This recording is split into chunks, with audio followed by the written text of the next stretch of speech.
Setiap film punya cerita, dan kami merangkumnya untuk Anda. Selamat datang di Film 21, tempat di mana alur cerita film tidak hanya ditonton, tapi dimengerti.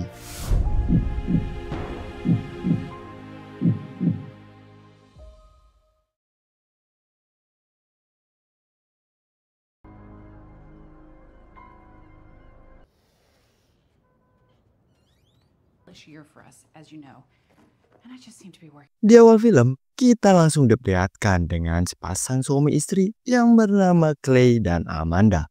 Yang mana mereka ini lagi siap-siap buat beresin barang buat nanti mereka ini berlibur.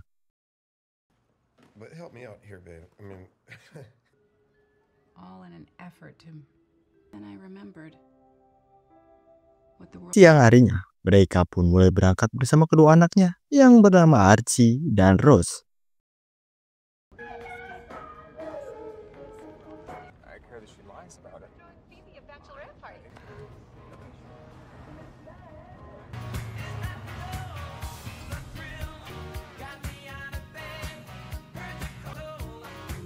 Pas mereka udah sampai di rumah penginapan, sekarang kita pun masuk ke bagian pertama, yaitu rumah.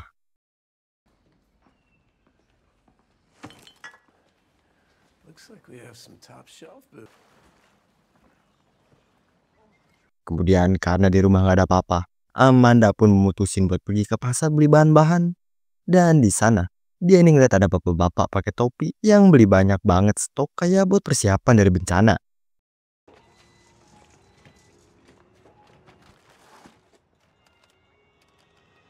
Habis itu, gak sia-siain liburan, cuma diem di rumah aja.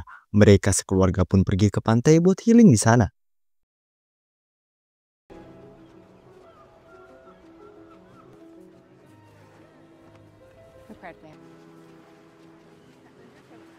Tapi di tengah itu, si Rose ini ngeliat ada sebuah kapal besar di tengah laut dan terus mandangin kapal itu.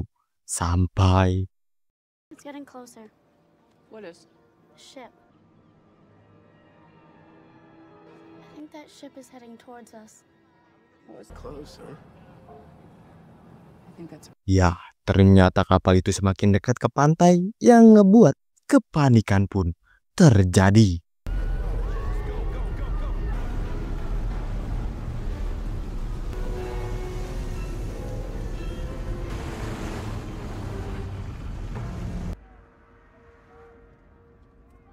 Untungnya gak ada korban jiwa dalam insiden kapal tadi. Dan pas mereka ini mau balik ke rumah, Amanda yang pengen nyari informasi tentang kejadian kapal tadi, sayangnya wifi dan internet di sana pun mati. Dan gak lama dari itu, dia ini ngeliat ada rusa yang tiba-tiba datang.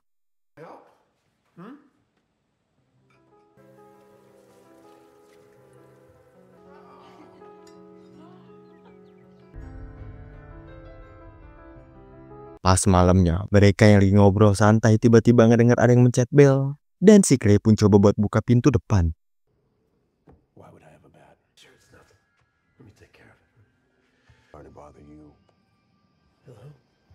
Yang mana itu ternyata si Scott, pemilik rumah yang mereka tinggalin. Dan putrinya bernama Ruth. Di sini, Scott pun ngasih tahu maksud kedatangannya. Karena di kota sekarang lagi padam listrik. Karena itulah mereka ini pengen tinggal sementara di sini. Tapi tenang, buat uang sewanya mereka bakal balikin 50%. Amanda yang denger itu dia ini jadi curiga, gak percaya sama mereka berdua. Tapi buat si Clay, dia ini malah percaya-percaya aja sama mereka berdua. A blackout. You want to stay here, but We wanted to be somewhere safe. well, Refund you, say, 50% of what you... Si Scott buat ngeyakinin mereka kalau dia ini emang bener pemilik rumah. Dia pun langsung ngebuka lemari minuman di sana yang kuncinya cuma ada di si pemilik rumah.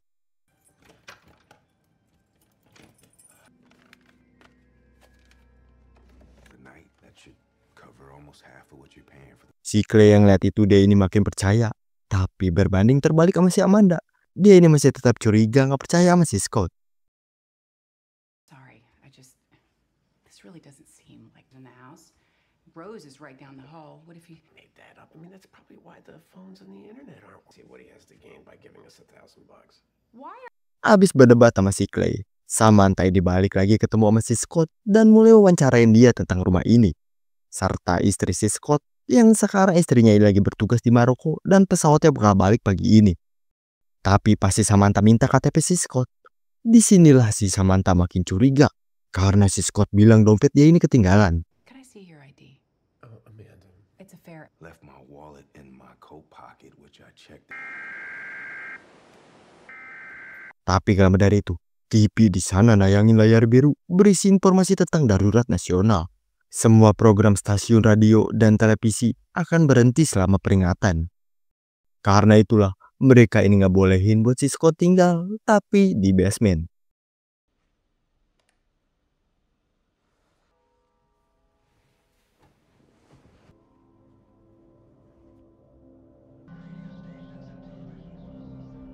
Dan sekarang kita pun masuk ke bagian 2, yaitu kurva.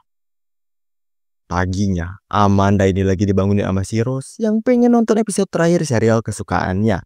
Tapi internet dia ini mati.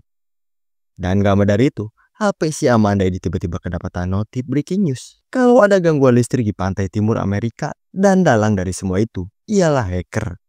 Serta ada berita yang aneh bahasanya gak bisa dimengerti sama si Amanda. Karena itulah, Clay bakal pergi ke toko di kota, sekalian beli koran di sana. I'm gonna drive into town. I'll go to this. Whose car is that?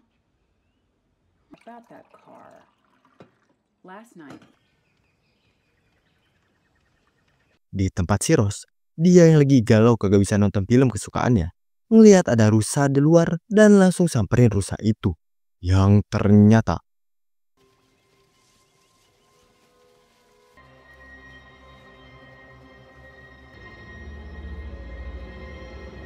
sedangkan di tempat si Amanda, dia ini kedatangan si Ruth.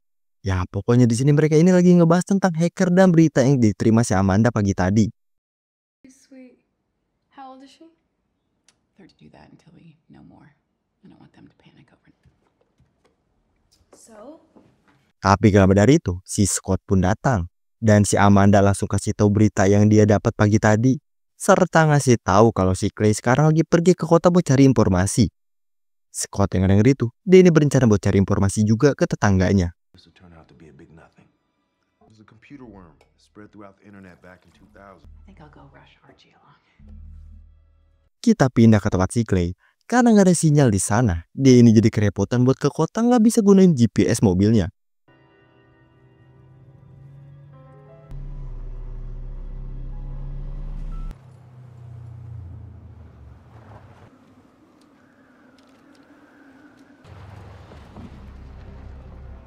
Sedangkan di tempat si Scott, sekarang dia ini udah sampai di rumah tetangganya. Tapi di sini dia pun dibuat kaget dengan keadaan rumah di sana yang udah hancur berantakan.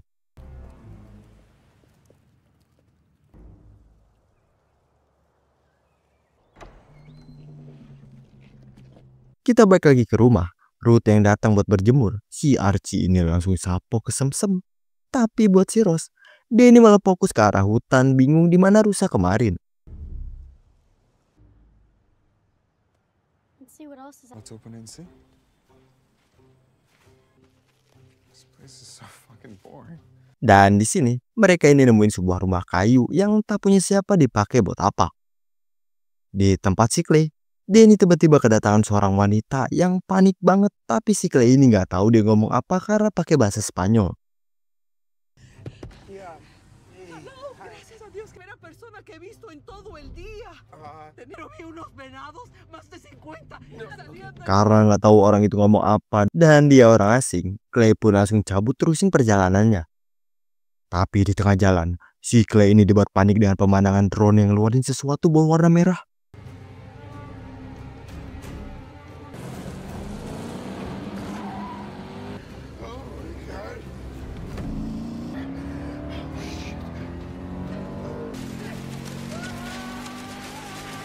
Sedangkan di tempat si Scott, ternyata maksud kedatangan dia ke rumah tetangganya buat ngambil telepon satelit yang ada di sana.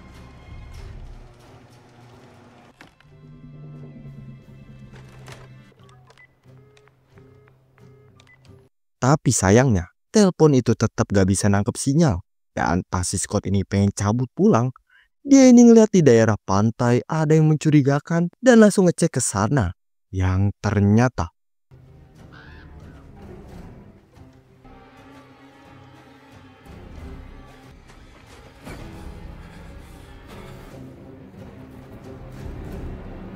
ya, itu adalah mayat dari seorang pilot.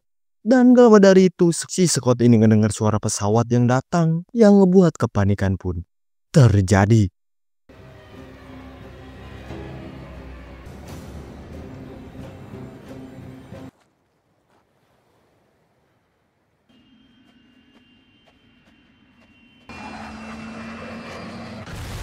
Kita pindah ke tempat anak-anak. Mereka yang lanjut nge-explore hutan. Rose ini ngeliat ada sebuah rumah di sana. Plus ada rusa yang lewat. Tapi si Archie, dia ini nggak mau datengin rumah itu karena dia ini sekarang lagi lapar. Archie. Hungry. Come on, let's go.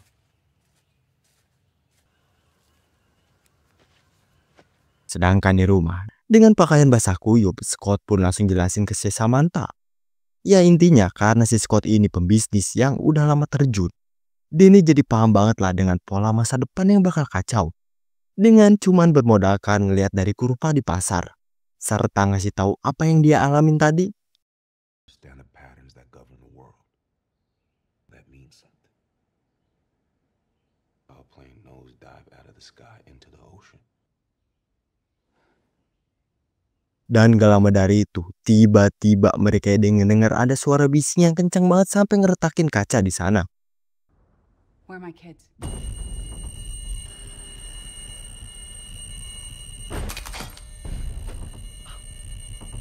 Samantha yang khawatir sama anak-anak, dia pun langsung coba buat nyari mereka ke hutan.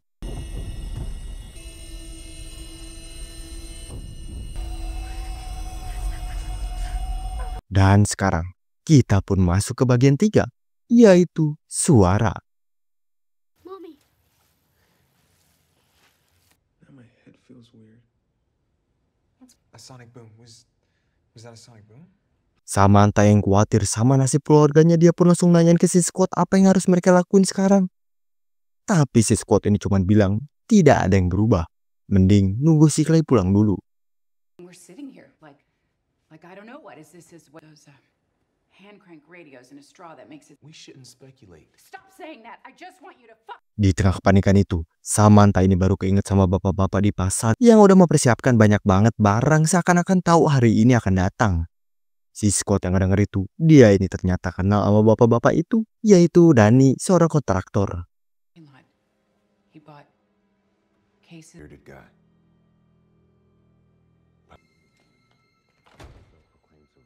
Are you okay? Where are the kids? Everyone's here. Dan gak lama dari itu, si Clay ini datang dengan wajah yang panik dan langsung ngasih tahu apa yang dia alamin tadi. Terus ngasih satu kertas surat merah yang tadi dia tangkep, yang isinya tuh full bahasa Irak dan ada satu logo yang entah apa itu. But I did see something. I saw... To America. Si Archie yang baru datang, dia ini ternyata tahu logo itu dari video game, yang mana artinya kematian bagi Amerika. Abis ngedenger itu, keluarga si Clay ini berencana buat pergi ke New Jersey. Si Scott yang ngeliat itu, dia ini coba buat nahan mereka karena ke kota itu adalah langkah berbahaya. How you got here? But listen to me, please. This is dangerous. This is in everyone's best interest.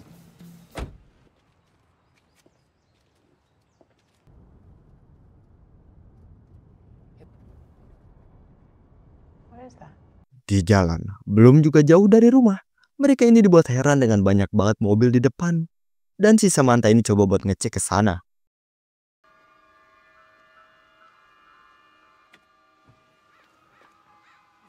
Brand new. What? Gak lama dari itu, ada mobil yang datang. Sedangkan si Samantha yang ngecek dengan teliti mobil di sana. Ternyata semua mobil di sana masih baru. Plus mobil itu bisa dibergerakin otomatis. Yang ngebuat kepanikan pun terjadi. What are you doing?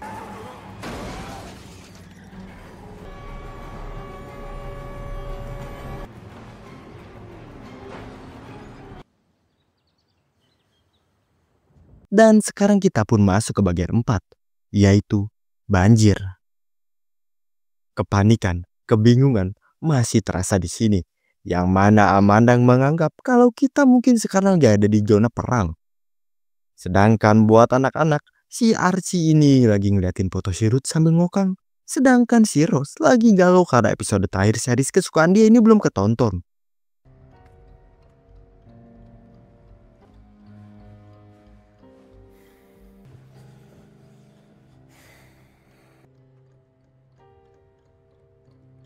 Di luar, Ruth sama si Clay ini lagi berduaan ngobrol-ngobrol santai sambil ngejoinan ngisep daun punya si Ruth.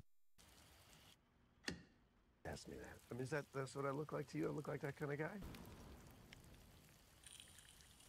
Di tempat si Samantha, dia ini sekarang lagi sama si Scott. Dan di sini, si Scott pun ceritain pengalaman menyeramkan dia.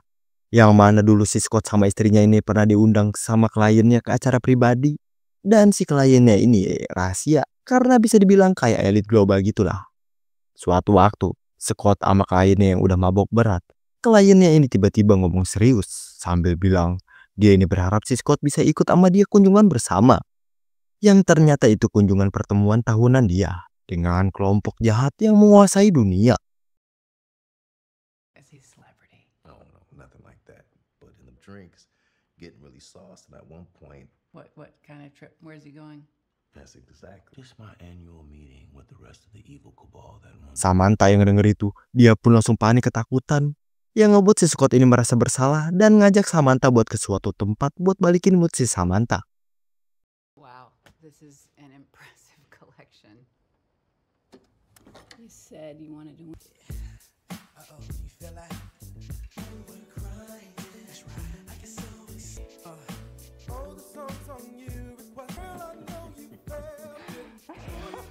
Sedangkan di kolam renang, tiba-tiba di sana kedatangan banyak banget flamingo. Dan karena dari itu, suara bising pun kembali terdengar.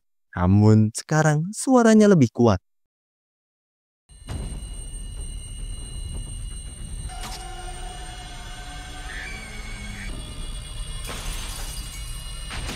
Karena suara itu, lampu-lampu di rumah pada pecah.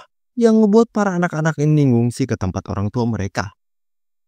Di tengah malam, Rose yang belum tidur, dia ini curhat kalau dia ini pernah nonton sebuah film. Yang intinya, Rose ini gak mau menunggu lagi.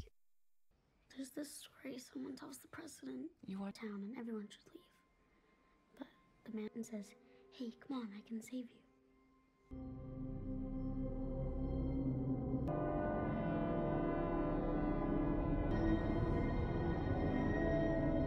Besokan harinya, mereka yang baru bangun, si Archie ini tiba-tiba mengalami hal menyeramkan.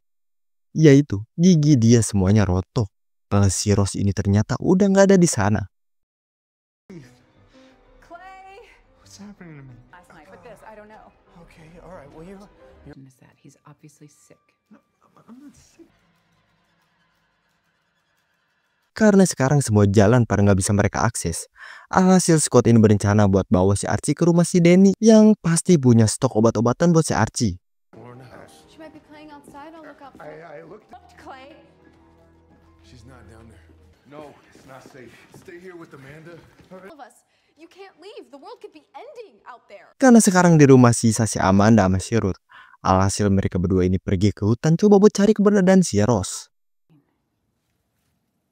Is the plan? I want to know that we can find my kid and whatever is happening. It's happening to all of us. I know. You don't care. Sedangkan di rumah si Scott, mereka ini sekarang udah sampai di kediaman si Danny. Dan di sini si Danny yang ngeliat mereka, dia ini langsung nyuruh mereka berdua buat turun ke teras kalau pengen ngobrol sama dia. Kemudian Scott pun ngejelasin kedatangan mereka, yaitu buat nolongin anak si Clay yang lagi sakit.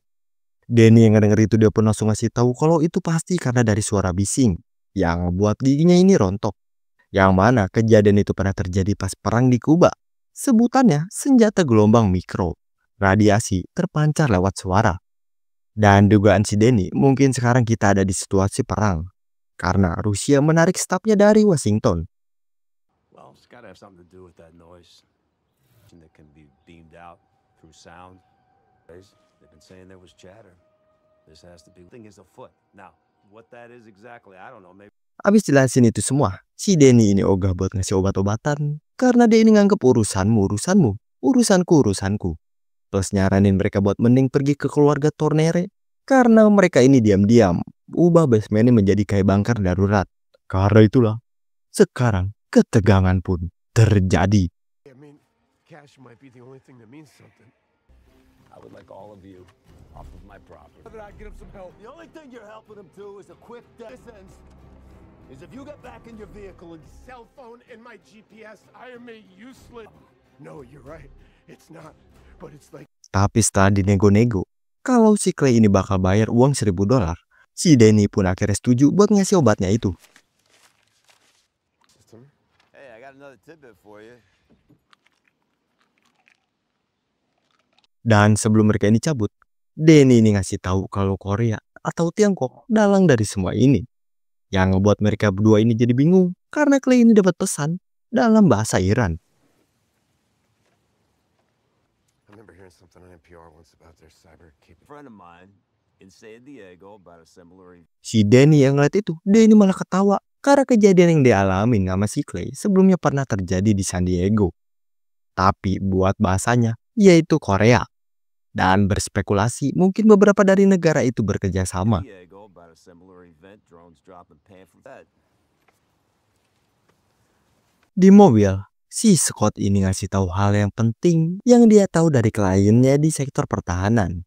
Ada satu program yang paling kliennya ini takuti, yaitu manuver 3 tahap sederhana untuk menggulingkan pemerintahan dari dalam. Tahap pertama isolasi, matikan komunikasi dan teleportasi buat sasaran tak bisa mendengar dan bicara serta lumpuh biar bisa lanjut ke tahap kedua, yaitu kekacauan serentak. Teror mereka ini dengan serangan rahasia dan informasi yang salah sehingga pertahanan mereka ini kewalahan.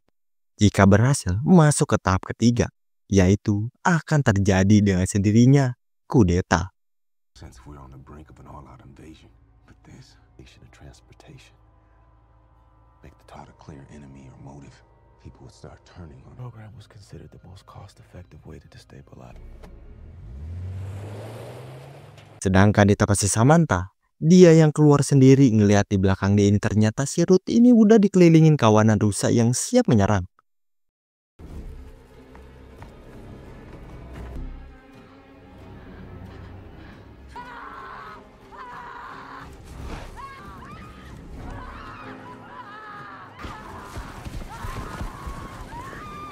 Untungnya, mereka ini berhasil mengusir kawanan rusa itu dan langsung lanjutin perjalanan nge-explore hutan.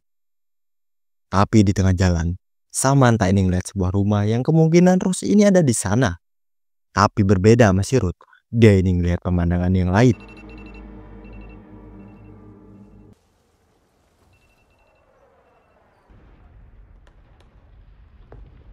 Kemudian kita pun masuk ke sebuah rumah di tengah hutan punya keluarga Torneri. Di sana, ternyata ada si Rose yang lagi santai makan. Plus dia ini nemuin sebuah pintu yang mengarah ke basement.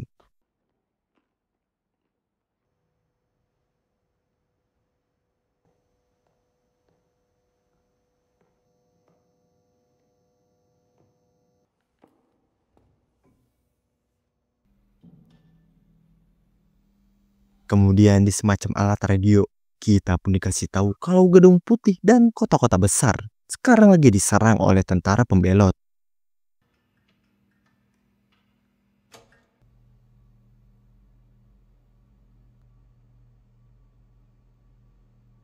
Di sana, Rose yang ngeliat ada TV plus ada kaset series kesukaannya. Dia pun langsung nonton episode terakhir dambaan dia yang selama ini dia pengen.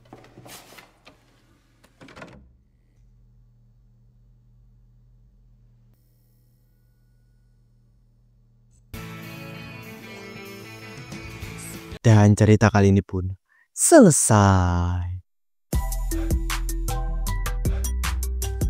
Nah, gimana nih cerita film kali ini? Seru banget kan? Gokil? Bikin pusing gak? Coba dong komen pendapat kalian di bawah ya. Dan jangan lupa juga dipencet tombol like-nya yang banyak, oke? Makasih semuanya yang udah nonton dan juga udah klik tombol subrek ya. See you next video. Bye-bye.